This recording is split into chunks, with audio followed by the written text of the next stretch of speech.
Hello friends, online class में आपका स्वागत है। मैं डॉक्टर नारायण लाल मली, सहायक आचार्य इतिहास, रायपुर भिलवाड़ा। आज हम बीए पार्ट 3 के प्रथम प्रश्न पत्र में जुलाई माह के पाठ्यक्रम के अंतिम बिंदु बंगाल में ब्रिटिश सत्ता की स्थापना किस प्रकार हुई विषय पर थोड़ी चर्चा करेंगे। तो सर्वप्रथम देखते हैं कि बंगाल में अंग्रेज़ों ने किस प्रकार अपने पैर पसारे, इस पर हम थोड़ा दृष्टिपात करते हैं।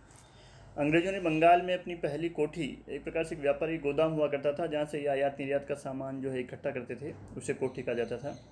प्रथम कोठी 1651 ईस्वी में हुगली में बंगाल के तत्कालीन सूबेदार शाह शुजा की अनुमति से बनाई थी। शाह शुजा मुगल सम्राट शाहजहाँ का दूसरा पुत्र था। इसी वर्ष यानी 1651 ईस्वी में ही डॉक्टर बोटन की सेवाओं से प्रसन्न होकर शाह शुजा ने 3000 रुपये वार्षिक के बदले अंग्रेज कंपनी को बंगाल, बिहार और उड़ीसा में मुक्त व्यापार करने की अनुमति दे दी थी। 1672 ईस्वी में शाइस्ता खां ने एक फरमान जारी करके कंपनी को चुंगी या कर अदा करने से मुक्ति दे दी थी। मगर 1680 ईस्वी में तत्कालीन मुगल बादशाह औरंगजेब ने एक फरमान जारी किया जिसके अनुसार कंपनी को 2% चुंगी और 1.5% झझिया देना था। इसके बाद उसके व्यापार में मुगल अधिकारी किसी प्रकार की रुकावट नहीं डालेंगे, ऐसा फरमान औरंगजेब ने जारी किया था। मगर 1686 ईस्वी में अंग्रेज़ों ने हुगली को लूट लिया, जिस पर मुगल सम्राट काफ़ी नाराज़ हुआ और उसने उनके विरुद्ध सैनिक कार्रवाई की और उन्हें हुगली छोड़ने के लिए बाध्य होना पड़ा। प्लस अंग्रेज़ों ने कूटनीति का सहारा लेते हुए मुगल सम्राट से माफ़ी मांगी और फलस्वरूप उन्हें 1687 में पुनः सुल्तानाती लौटने की आज्ञा मिल गई थी। 1698 ईस्वी में बंगाल के सूबेदार अजीमुशान ने अंग्रेज़ों को सुल्तानाती, कालीकत और गोविंदपुर नामक 3 गांवों की जमींदारी प्रदान की। इस जमींदारी के बदले वहां के जमींदारों को अंग्रेज़ों को 1200 रुपये देने पड़े थे और इसी 3 गांवों के जगह बाद में जॉब चौरनॉक ने कलकत्ता नगर बसाया था और यहाँ ब्रिटिश सम्राट के नाम पर एक किलेबंद बस्ती बसाई गई जिसका नाम फोर्ट विलियम रखा गया और यह भारत में अंग्रेज़ों का पहला, एक प्रकार से कहें, प्रेसिडेंसी नगर घोषित किया गया 1700 ईस्वी में और चार्ल्स आयरकुट को इसका पहला प्रधान बनाया गया। इसके बाद 1717 ईस्वी में मुगल सम्राट फर्रुखशर ने हैमिल्टन नामक एक चिकित्सक की सेवाओं से प्रसन्न होकर के एक शाही फरमान जारी किया। इसे 1717 का फरमान कहा जाता है और ब्रिटिश इतिहासकार ओम ने जिसे अंग्रेज कंपनी के इतिहास में मैग्ना कार्टा की संज्ञा दी है। इस फरमान के अनुसार 3000 रुपये वार्षिक चुकाने के बदले अंग्रेज कंपनी को बंगाल सूबे में, उस समय बंगाल सूबे के अंतर्गत बंगाल, बिहार और उड़ीसा के तीनों प्रांत सम्मिलित थे। बंगाल सूबा बहुत बड़ा सूबा था, तो बंगाल सूबे में मुक्त व्यापार की अनुमति दे दी थी और 10,000 रुपये वार्षिक के बदले कंपनी को सूरत में सभी करों से भी मुक्ति मिल गई थी। बम्बई में कंपनी द्वारा ढाले गए सिक्कों को संपूर्ण मुगल राज्य में चलाने की अनुमति मिल गई थी। यह फर्रुखशर द्वारा जारी किया गया अंग्रेज कंपनी के प्रकार का बहुत बड़ा अधिकार पत्र था, जिसके ऊपर बाद में विवाद भी होते हैं और युद्ध होते रहते हैं बंगाल के शासकों और अंग्रेज़ों के बीच। ये तो थी अंग्रेज कंपनी द्वारा बंगाल में अपने पैर किस तरह पसारे गए, किस तरह उसने अपनी नींव मजबूत की। अब हम थोड़ा बंगाल के इतिहास पर भी दृष्टिपात करते हैं उस समय के। 1740-41 ईस्वी में अलीवर्दी खां बंगाल का नवाब बना। उसने मुगल सम्राट को 2 करोड़ रुपए देकर अपने पद को स्थायी बना लिया, मगर उसके बाद उसने कभी भी मुगल दरबार में कोई रेवेन्यू नहीं भेजा, मगर वह अपना आप को मुगल सम्राट के अधीन मानता था क्योंकि बंगाल मुगल शासन के अंतर्गत ही एक सूबा था और वो उसको मुगल सम्राट का नाम उसे वैधानिकता प्रदान करता था। अलीवर्दी खां को मराठों के आक्रमण से लगातार जूझना पड़ा और 1751 ईस्वी में आखिर उसने मराठों से समझौता कर लिया और इन मराठा आक्रमणों के कारण उसने फोर्ट विलियम के चारों ओर अंग्रेज़ों ने खाई भी नवाब की अनुमति से बना दी थी। मगर जब कंपनी ने उसकी किलेबंदी करने की कोशिश की फोर्ट विलियम की या अंग्रेज़ बस्ती की, तो नवाब ने मना कर दिया था क्योंकि उसने कर्नाटक में फ्रांसीसी और अंग्रेज़ कंपनियों द्वारा राजनीति में हस्तक्षेप को निकटता से देखा था और उसे चिंता थी कि कहीं बंगाल में भी ये सत्ता नहीं हथिया ले। अलीवर्दी खां इन यूरोपीय लोगों की तुलना मधुमक्खियों से करता था। वह कहता था कि यदि इन्हें न छेड़ा जाए तो ये शहद देगी और छेड़ा जाए तो काट काट कर मार डालेगी। मगर वह अंग्रेज़ों के विरुद्ध कोई कार्रवाई नहीं कर सका और इसी दौरान 1756 ईस्वी में अलीवर्दी खां की मृत्यु हो गई। उसकी मृत्यु होने पर उसका उत्तराधिकारी उसका दोहिता सिराजुद्दौला बंगाल का नवाब बना। तो हम देखते हैं कि सिराजुद्दौला के समय ही अंग्रेज़ों ने बंगाल की सत्ता पर किस प्रकार अधिकार किया। सिराजुद्दौला एक अल्लड़ अपन कहें नौजवान था और उसके गद्दी पर बैठने का उसके ही अपने परिजनों ने विरोध किया। सबसे पहले उसकी एक मौसी थी जो पूर्णिया के गवर्नर की पत्नी थी, उसका लड़का था शौकत जंग, वो खुद भी बंगाली गद्दी का दावेदार था, तो वो उसका विरोधी था। और अंग्रेज़ों ने शौकत जंग को अपने यहाँ शरण दे दी। नवाब का दूसरा जो विरोधी था वो उसकी बड़ी मौसी घसीटी बेगम थी, जो उस समय ढाका के नवाब की विधवा थी और अलीवर्दी खां की बड़ी पुत्री थी।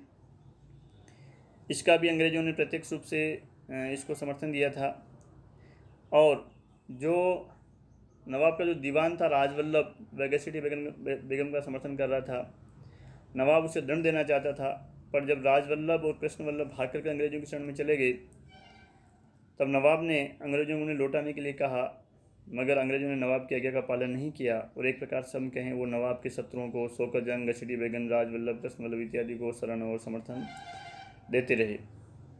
इसके अलावा जब नवाब ने फोर्ट विलियम की किलेबंदी रोकने की आज्ञा दी तो अंग्रेज़ों ने नवाब की आज्ञा पालन नहीं किया और उन्होंने फोर्ट विलियम की किलेबंदी शुरू कर दी और उसके परकोटे पर तोपें भी चढ़ा दी। जब नवाब ने इसका कारण पूछा तो उन्होंने इसे फ्रांसीसियों का भय बताया। नवाब ने कहा कि तुम मेरी शरण में हो, तुम मेरी प्रजा हो, तुम्हें रक्षा करना मेरा अधिकार है और इसलिए तुम्हें किलेबंदी नहीं करनी चाहिए। मगर उन्होंने नवाब की आज्ञा की, फिर अवहेलना की।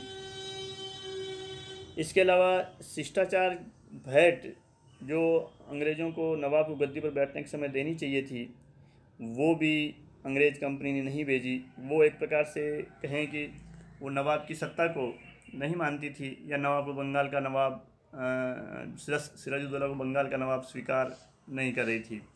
भेंट भेजने का मतलब यही होता है कि हम आपके शासक स्वीकार करते हैं या आपकी अधीनता मानते हैं। भेंट नहीं भेजने का मतलब ही विद्रोह होता है। तो इन सब कारणों ने नवाब को अंग्रेज़ों के विरुद्ध कार्रवाई करने के लिए विवश कर दिया और नवाब और अंग्रेज़ों के संबंध खराब होने लगे। तो 4 जून 1756 को सिराजुद्दौला ने कासिम बाजार की कोठी पर अधिकार कर लिया और 15 जून को उसने कलकत्ता में फोर्ट विलियम को घेर लिया। 20 जून को नवाब का फोर्ट विलियम पर अधिकार हो गया। अंग्रेज़ों को भाग करके समुद्र में फुल्टा द्वीप पर शरण लेनी पड़ी। नवाब ने माणिकचंद को कलकत्ता का अधिकारी बनाया और पुनः अपनी राजधानी मुर्शिदाबाद लौटाया। बंगाल की राजधानी उस समय मुर्शिदाबाद थी। इसी समय हमें एक अंग्रेज अधिकारी रॉबर्ट हालवेल द्वारा लिखी गई ब्लैक होल की घटना के बारे में थोड़ा हम देखते हैं। ब्लैक होल की घटना क्या थी कि नवाब ने जब 20 जून 1756 की रात्रि को फोर्ट विलियम पर अधिकार करने के पश्चात 146 अंग्रेज बंदियों को 18 फीट लंबी और 14 फीट 10 इंच चौड़ी एक कोठरी में बंद कर दिया और अगले दिन सुबह उनमें से केवल 23 व्यक्ति ही जिंदा बचे। बाकी सारे लोग 123 व्यक्ति दम घुटने से मर गए थे। इस बात का उल्लेख करता है होलवेल। मगर होलवेल के अतिरिक्त हमें इस घटना का कहीं और उल्लेख नहीं मिलता है। मुस्लिम इतिहासकार गुलाम हुसैन, जो तत्कालीन समय में जिसने सियारुल मुतकरीन नाम से अपना ग्रंथ लिखा था, उसने इस घटना का उल्लेख नहीं किया है और अन्य लोग भी इसका उल्लेख नहीं करते हैं। तो होलवेल की घटना जो उसकी मनगढ़ंत मानी जाती है, क्योंकि सबसे पहली चीज़ तो यह है कि इतने कम स्थान में 146 व्यक्तियों को बंद रखना भी पॉसिबल नहीं है। केवल सिराजुद्दौला को के विरुद्ध प्रतिहिंसा बढ़ाने के लिए और उसे एक निर्दयी साबित करने के लिए अंग्रेज़ों ने इस घटना का प्रयोग किया कि नवाब इतना निर्दयी था कि उसने अंग्रेज़ों को बंदी बनाया और उनके साथ एक क्रूरता का व्यवहार किया। बाकी कई इतिहासकार ऐसा मानते हैं कि ब्लैक होल की घटना हुई ही नहीं थी। तो हम देखते हैं प्लासी के युद्ध की पृष्ठभूमि किस प्रकार बनी। कलकत्ता में अंग्रेज़ों की हार का समाचार जैसे ही मद्रास पहुंचा, वहां से मद्रास के गवर्नर ने क्लाइव और वाटसन को एक सेना देकर बंगाल की ओर रवाना किया। क्लाइव ने बिना युद्ध लड़े ही सिराजुद्दौला के कलकत्ता में नियुक्त अधिकारी माणिकचंद को घूस दिया और 2 जनवरी 1757 कलकत्ता पर अधिकार कर लिया। नवाब ने भी अब देखा कि उसके खुद के अधिकारी ही उसके विरुद्ध है, तो उसने भी विवश होकर 9 फरवरी 1757 को क्लाइव के साथ अलीनगर की संधि कर ली। अलीनगर कलकत्ता का ही दूसरा नाम है जो सिराजुद्दौला ने उस पर अधिकार करने के बाद दिया था कलकत्ता को। तो कलकत्ता और अलीनगर एक ही चीज़ है। तो ये अलीनगर की संधि 9 फरवरी 1757 को क्लाइव और नवाब सिराजुद्दौला के मध्य हुई थी। इस संधि के अनुसार अंग्रेज़ कंपनी को उसके पुराने व्यापारिक विशेषाधिकार नवाब ने पुनः लौटा दिए। अंग्रेज़ों को कलकत्ता की किलेबंदी का अधिकार भी दे दिया। नवाब ने उसके आक्रमण के द्वारा जून में जो उसने 1756 में जो आक्रमण किया था उसके द्वारा जो क्षतिपूर्ति कलकत्ता वासियों की, अंग्रेज़ों की और अन्य लोगों की हुई थी, उसकी क्षतिपूर्ति का उसने वचन दिया और कंपनी को सिक्के डालने की अनुमति भी उसने दे दी। एक प्रकार से हम कहें अलीनगर की संधि क्लाइव की एक बहुत बड़ी जीत थी। अंग्रेज़ों की सत्ता में मील का पत्थर थी जब उन्हें किलेबंदी करने का अधिकार दिया गया, सिक्के ढालने का अधिकार दिया गया और व्यापारिक अधिकारों को नवाब द्वारा जो अब तक वो इससे इनकार करता रहा था मान्यता मिली। प्लासी का युद्ध 23 जून 1757 को होता है। वैसे हम देखें तो प्लासी का जो युद्ध है वो एक प्रकार से अंग्रेज़ों द्वारा दोषारोपण करके शुरू किया गया था। उन्होंने नवाब पर, क्लाइव ने आरोप लगाया कि वह फ्रांसीसी कंपनी का समर्थन कर रहा है। फलस्वरूप अंग्रेज़ों ने 1757 में चंद्रनगर में फ्रांसीसी बस्ती को जीत लिया। नवाब को इससे बहुत गुस्सा आया क्योंकि ये वह समय था जब उसे उत्तर पश्चिम में अफगानों तथा पश्चिम में मराठों के आक्रमण का भय था। ठीक उसी समय क्लाइव भी एक सेना लेकर के मुर्शिदाबाद की ओर रवाना हुआ। इससे पूर्व क्लाइव ने एक षड्यंत्र रचते हुए नवाब के विरुद्ध उसका जो प्रधान सेनापति था मिर्जाफर, बंगाल का एक प्रभावशाली साहूकार था जगत सेठ, राय दुर्लभ और एक व्यापारी अमीर चंद था, उससे मिलकर के नवाब के विरुद्ध एक षड्यंत्र रचा। इसमें तय हुआ कि सिराजुद्दौला को गद्दी से हटा दिया जाएगा और मिर्जाफर को नवाब बनाया जाएगा और इसके बदले में वो कंपनी को काफ़ी उपहार देगा या कंपनी को जो कलकत्ता पर आक्रमण के दौरान नवाब द्वारा जो क्षतिपूर्ति हानि हुई थी उसकी क्षतिपूर्ति भी वह करेगा। तो इस षड्यंत्र को बुन करके क्लाइव अपनी सेना के साथ मुर्शिदाबाद की ओर रवाना हुआ और नवाब पर आरोप लगाया कि वो फ्रांसीसियों को अंग्रेज़ों के विरुद्ध उकसा रहा है। नवाब भी अपनी सेना लेकर के मुर्शिदाबाद से चला। मुर्शिदाबाद से 22 मील दूर प्लासी नामक गांव में दोनों सेनाओं में 23 जून 1757 को छोटी सी भिड़ंत हुई। नवाब के पास 50,000 की सेना थी जबकि क्लाइव के पास 950 यूरोपीय पैदल सैनिक, 100 यूरोपीय तोपची, 50 नाविक और 2100 भारतीय सैनिक थे। अंग्रेजी सेना का नेतृत्व क्लाइव कर रहा था जबकि नवाब की सेना का नेतृत्व मिर्जाफर स्वयं कर रहा था। नवाब की सेना के मीर मदन और मोहनलाल नामक जो सैन्य अधिकारी थे और इसके साथ ही फ्रांसीसियों की जो टुकड़ी थी उन्होंने नवाब का साथ दिया। मिर्जाफर चुपचाप खड़ा तमाशा देखता रहा। फलस्वरूप जैसे ही मीर मदन को गोली लगी नवाब की सेना में, एक प्रकार से कहें जो वास्तव में युद्ध कर रही थी, भगदड़ सी मच गई। मिर्जाफर की सलाह पर नवाब मुर्शिदाबाद की तरफ लौट पड़ा और मिर्जाफर चुपचाप खड़ा तमाशा देखता रहा। नवाब की ओर से लड़ने वाली फ्रांसीसी टुकड़ी भी शीघ्र ही हार गई। मैदान क्लाइव के हाथ में रहा। मिर्जाफर ने आगे बढ़कर क्लाइव को युद्ध जीतने की बधाई दी और इधर मुर्शिदाबाद में पहुंचे नवाब की मिर्जाफर के लड़के मीरन ने मोहम्मद बेग नामक सैनिक द्वारा हत्या करवा दी। इस युद्ध में नवाब की सेना के 500 सैनिक मरे व इतने ही घायल हुए। अंग्रेजों के 23 सैनिक मरे व 49 जख्मी हुए। इस प्रकार मिर्जाफर की गद्दारी के कारण प्लासी में अंग्रेजी साम्राज्य की नींव पड़ी। 25 जून को मिर्जाफर ने स्वयं को नवाब घोषित कर दिया। उसने अंग्रेजों की उनकी सेवाओं के बदले 24 परगनों की जमींदारी प्रदान की। उसने क्लाइव को 2,34,000 पाउंड की निजी भेंट प्रदान की तथा अंग्रेज अधिकारियों को और कंपनी को 50 लाख रुपए भेंट किए। उसने बंगाल की जो समस्त फ्रांसीसी बस्तियां थी वो अंग्रेजों को प्रदान कर दी तथा भविष्य में अंग्रेज अधिकारियों व्यापारियों को निजी व्यापार पर कोई भी चुंगी नहीं देने का भी उसने एक प्रकार से हम कहें फरमान जारी किया। इस प्रकार 23 जून 1757 के प्लासी के युद्ध ने बंगाल में सिराजुद्दौला को नवाब की गद्दी से हटा करके मिर्जाफर को एक प्रकार से हम कहें अंग्रेजों की कठपुतली को एक षड्यंत्र के द्वारा बंगाल का शासक बना दिया। तो हम देखें प्लासी के युद्ध के परिणामों या उसके महत्व पर थोड़ा दृष्टिपात करें हम, तो प्लासी के युद्ध का सामरिक महत्व ज़्यादा नहीं है। ये एक छोटी सी झड़प थी जिसमें अंग्रेजों ने किसी विशेष सामरिक वीरता या योग्यता का प्रदर्शन नहीं किया। केवल नवाब के सेनापति के विश्वासघात के कारण नवाब को हार का सामना करना पड़ा।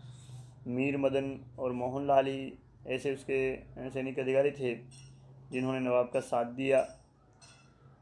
कहते हैं कि यदि मिर्जाफर तथा राय दुर्लभ राजभक्त रहते तो युद्ध का परिणाम कभी भी अंग्रेजों के पक्ष में नहीं जाता। हमें मानना पड़ेगा कि क्लाइव कूटनीति में दक्ष था। उसने जगत सेठ को भय दिखाया, मिर्जाफर की महत्वाकांक्षाओं को जगाया और बिना लड़े ही उसने युद्ध जीत लिया। मेल्सन ने प्लासी के युद्ध के महत्व के संबंध में लिखा है, इतना तात्कालिक, स्थायी और प्रभावशाली परिणामों वाला कोई युद्ध नहीं हुआ। इस युद्ध में विजय ने बंगाल में अंग्रेजी साम्राज्य की नींव डाल दी। के.एम. पन्नीगर ने इसे तो युद्ध माना ही नहीं है। उनके अनुसार तो प्लासी एक सौदा था जिसमें बंगाल के धनी सेठों तथा मिर्जाफर ने नवाब सिराजुद्दौला को अंग्रेज़ों के हाथ बेच डाला। प्लासी का युद्ध उसके पश्चात होने वाली घटनाओं के कारण काफ़ी महत्वपूर्ण माना जाता है। बंगाल इस समय से अंग्रेज़ों के अधीन हो गया और जो फिर कभी स्वतंत्र नहीं हो सका। बंगाल का जो नवाब मिर्जाफर था वो अपनी रक्षा पद के लिए अंग्रेज़ों पर निर्भर था। उसकी रक्षा के लिए 6,000 सेना हमेशा बंगाल में रहती थी। स्नेह सारी शक्ति जो है अंग्रेज कंपनी के हाथों में चली गई। मिर्जाफर का कोई प्रभाव नहीं था, उसके हाथ में कोई शक्ति नहीं थी। जब उसने अपने दीवान राय दुर्लभ रामनारायण को विश्वासघात के लिए दंडित करना चाहा तो अंग्रेजों ने उसे रोक दिया था। शीघ्र ही मिर्जाफर अंग्रेजों से दुखी हो गया। वह डचों से मिलकर अंग्रेजों को बंगाल से बाहर निकालने की योजनाएं भी बनाने लगा। मगर 1759 में बेदारा के युद्ध में डचों के परास्तों से उसकी ये योजना भी एक प्रकार से हम कहें असफल हो गई और 1760 में मिर्जाफर को अपने दामाद मीर कासिम के लिए इसे कंपनी ने मनोनीत किया था। बंगाल का सिंहासन छोड़ना पड़ा। प्लासी के युद्ध तथा उसके पश्चात होने वाली लूट ने इस व्यापार को प्लासी के युद्ध के बाद अंग्रेज़ों ने जो गतिविधियां बंगाल में की है उसे इतिहासकारों ने लूट की संज्ञा दी है। इस लूट के कारण अंग्रेज़ों के पास अनंत साधन हो गए। पहली किस्त जो अंग्रेज़ों को मिली वह 8 लाख पाउंड की थी जो चांदी के सिक्कों के रूप में थी। मैकाले के अनुसार यह धन कलकत्ता को 100 से अधिक नावों में भरकर लाया गया था। बंगाल जो उसमें भारत का सबसे धनाढ्य प्रांत था, व्यापारिक दृष्टि से समृद्ध था, उसे एक प्रकार से कहीं अंग्रेज़ों ने अपनी लूट के द्वारा खोखला बना दिया और 1767-68 में उसे भयंकर अकाल का सामना करना पड़ा। इस युद्ध के बाद कंपनी की स्थिति का भी कायाकल्प हो गया। पहले ईस्ट इंडिया कंपनी जो थी अन्य कंपनियों जैसे डच कंपनी, फ्रांसीसी कंपनी इत्यादि के समान एक कंपनी थी जिसे नवाब के अधिकारियों को चुंगी देनी पड़ती थी। मगर इस युद्ध के बाद अंग्रेज कंपनी का बंगाल के व्यापार पर एकाधिकार हो गया था और अंग्रेज व्यापार के एकाधिकार से राजनीतिक एकाधिकार की ओर बढ़े। बंगाल की विजय और यहाँ से प्राप्त धन संपदा ने दक्षिण में चल रहे आंग्ल फ्रांसीसी संघर्ष में अंग्रेजों की स्थिति मजबूत करने में काफ़ी बड़ी भूमिका अदा की। अब अंग्रेज कंपनी केवल कंपनी नहीं थी, वह व्यापारियों की संस्था नहीं थी, अब वह राजाओं को हटाने और गद्दी पर बिठाने वाली संस्था हो गई। हम कहें कि युद्ध में, प्लासी के युद्ध में विजय ने क्लाइव को भी बंगाल का एक प्रकार से कहें गवर्नर बना दिया। मालेसन ने प्लासी के युद्ध के ऊपर अपने विचार व्यक्त करते हुए लिखा है, कोई ऐसा युद्ध नहीं हुआ है जिसके तात्कालिक स्थायी परिणाम इतने महत्वपूर्ण हुए हो। जीत के अगले ही दिन अंग्रेज बंगाल, बिहार तथा उड़ीसा के स्वामी बन गए। आने वाले 100 वर्षों में जो जुआ प्लासी से बंगाल के गले में पड़ गया था, उसे उतार फेंकने का केवल एक ही प्रयत्न किया गया। दूसरी ओर अंग्रेजों को एक आधारशिला मिल गई जो समुद्री तट पर स्थित थी तथा जिसका उपयोग करके वे न केवल अपनी शक्ति सिंध से दूर पार तक पहुंचा पाए, अपितु वे दुर्जेय हो गए। वे उन लोगों को भी प्रभावित करने में सफल हुए जिनके विषय में यूरोपीय लोग पूर्ण रूपेण अनभिज्ञ थे। प्लासी के युद्ध ही के कारण इंग्लैंड संसार की सबसे महान मुस्लिम शक्ति बन गया। प्लासी के युद्ध के कारण इंग्लैंड पूर्वी समस्या के समाधान में विशेष भूमिका निभाने लगा। यह प्लासी ही थी जिसके कारण वह आसांतरीप और मॉरिशस को जीतने तथा उपनिवेश बनाने पर बाध्य हुआ तथा मिस्र को संरक्षण में लेने पर बाध्य हुआ। यह प्लासी ही थी जिसने अंग्रेज मध्यम वर्ग के युवकों को अपनी प्रतिभा तथा उद्योग को बढ़ाने का अवसर दिया तथा उसके अभिजात वर्ग को अपनी प्रशासनिक प्रतिभा दिखाने का अद्वितीय अवसर दिया। उसके व्यापारियों तथा उद्योगपतियों को ग्राहकों की अनंत मांग को पूरा करने की शक्ति दी तथा उसके उपनिवेशवासी शिल्पियों के लिए अनेक लाभप्रद रोजगार के अवसर भी प्रदान किए। प्लासी ने इसके अपने वासियों में गर्व की भावना तथा अपने साम्राज्य में गौरव दिया। साम्राज्य जिसका मुख्य तना अटलांटिक महासागर में एक छोटा सा द्वीप है तथा हिंदुस्तान की सबसे शानदार शाखा यह प्लासी ही थी जिसने अमेरिका के छिन जाने पर इस द्वीप को यानी अंग्रेज़ों को सांत्वना प्रदान की। प्लासी के युद्ध के बारे में जो उन अंग्रेज़ों की जीत के बारे में जो इतनी महत्वपूर्ण बात कही जाती है, यह भारत में अंग्रेजी राज्य की जो नींव पड़ी वो 1757 के प्लासी के युद्ध के बाद ही पड़ी। हम कहें न केवल बंगाल में वरन भारत में उसने अंग्रेज़ों की स्थिति को मजबूत कर दिया। इसलिए प्लासी के युद्ध के बाद ही बंगाल में अंग्रेजी सत्ता की स्थापना हुई जो धीरे धीरे उत्तर की ओर बढ़ी और जिसने पूरे भारत पर अधिकार कर लिया। जय हिंद।